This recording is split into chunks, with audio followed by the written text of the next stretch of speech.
Hey, it's Dave Dubeau. Welcome back. And today we're going to be talking about what is creative financing in real estate.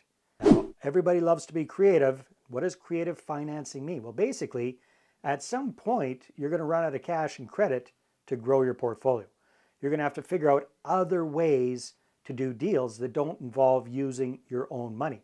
So today we're going to be looking at some creative ways to make that happen. So way back in the day, back in 2003, I did 18 deals in 18 months without using the banks, all with creative financing. So today, I'm going to show you 4 different ways to get creative with your financing without needing the bank, and the 5th way, which is going to solve all of your financing issues. So stay tuned.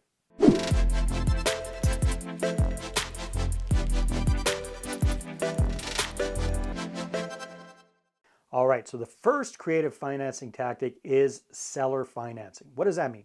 That means when a property owner owns that property free and clear. They have no mortgage with the bank. They have no financial encumbrances with the property. They own it outright.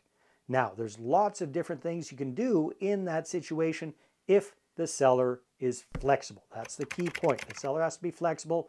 They have to be in a situation where they don't need all of their cash up front. They would prefer to get their cash paid out on a regular basis over time. Perhaps that's financially advantageous for them tax-wise to do that instead of getting a big lump sum. So if you're doing deals, if you're finding off-market deals and you happen to find a deal with a seller that owns the property outright, you could approach that person about the idea of being the bank for you. And if you're really good at negotiations, you might even be able to get into that with no money down. That means that that person would finance that property 100% for you. Does it happen all the time? Of course not. Does it happen very often? Not really. Does it happen sometimes? Yes. You should always go for it. You should always ask for it under those situations. The worst thing they can say is no, and then you can just look at some of the other creative options that are available for you. Another creative way to finance your deals, at least temporarily, are what are called lease options. And another word for this is rent to own. So sometimes you can work with a property seller, and instead of buying the property from them directly and outright, you can option that property with a right to purchase and the right to sublet that property. So what does that mean? That means you get an option to purchase that property at a price that you and the seller agree upon. And ideally, that price should be a little bit less than fair market value, if at all possible. And then you have the right to sublet that property to somebody else and to transfer your option to somebody else as well. So you get a tenant buyer into that property. They give you a chunk of cash up front. They're making you regular monthly payments, ideally higher than the payments that you're paying the seller. And you've got an agreement with them at the end of the deal that they're going to buy the property from you at a higher price than what you're going to be paying the seller. So that is what a lease option is, and you can get into those kind of deals with no money down. Another creative financing option are assignments. What are assignments?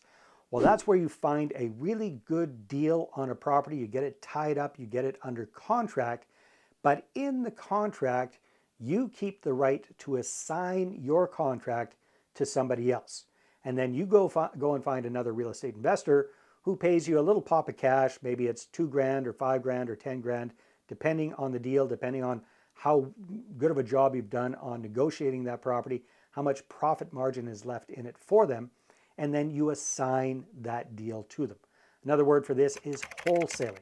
So this is a way for you to get involved in real estate without having to come up with money for down payments or your own credit.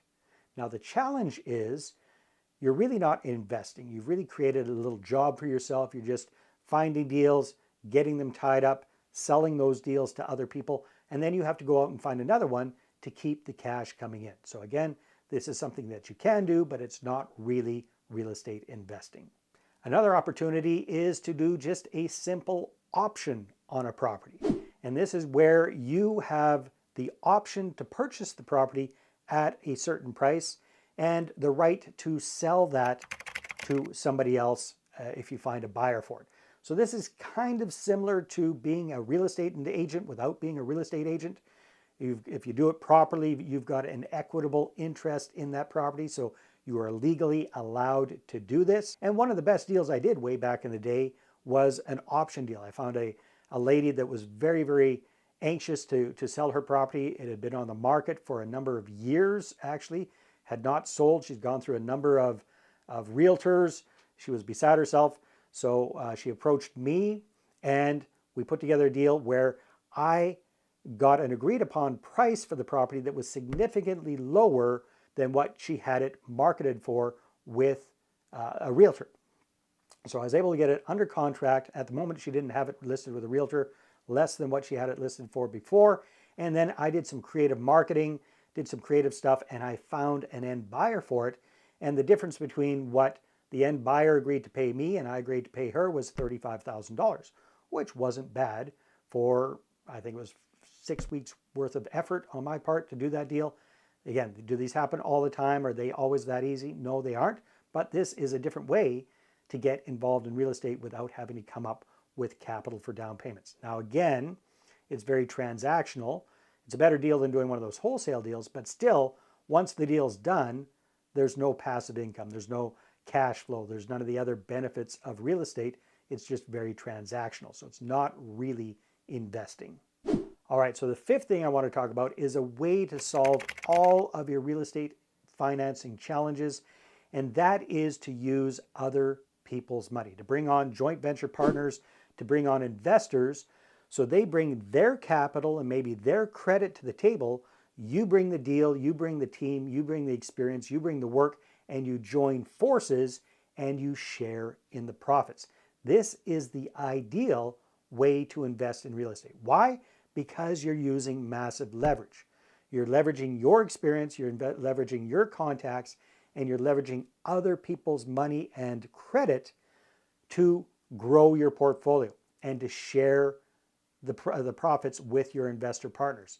This is the number one way all of the big guys and gals in real estate have grown their portfolios, have grown their businesses, is by partnering with other people, using other people's money. So what do you think of these ideas? Have you tried any? Let me know. Leave a comment in the comments below. I'd love to hear from you and find out which of these you've used, which of these you're curious about using, which ones you'd like more information about. Again, just drop a comment in the comments below.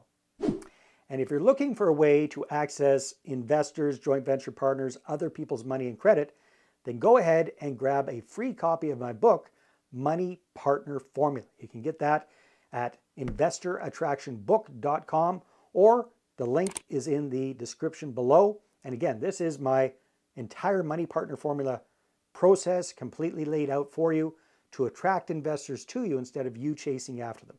This is a proven way for you to raise 6 figures in a matter of weeks and even 7 figures in a matter of months. Again, investorattractionbook.com.